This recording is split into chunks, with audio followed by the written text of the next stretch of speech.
Juicy chicken burger ఇంట్లోనే చేసేద్దాం.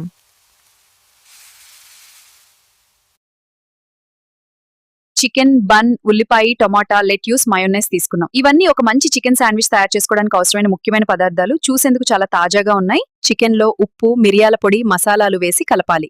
ఇది మిశ్రమాన్ని సమానంగా ఉంచడానికి మరియు రుచిని బాగా పెంచడానికి మనకు చాలా ముఖ్యమైన దశ. ఇప్పుడు మనం ఈ చికెన్ మిశ్రమాన్ని తీసుకుని ప్యాటీలాగా అందంగా షేప్ చేసుకోవాలి. అప్పుడే అది సరిగ్గా వేగుతుంది.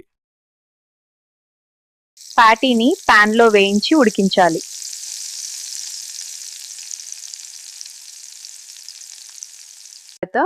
బన్ను లైట్ గా టోస్ట్ చేయాలి.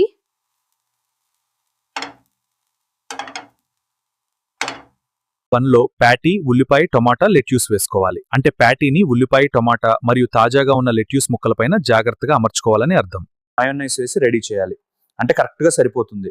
ఎందుకంటే రుచిగా ఉండాలంటే సాస్ సమానంగా స్ప్రెడ్ చేయాలి. అప్పుడే బర్గర్ చాలా బాగుంటుంది. Home made chicken burger ready.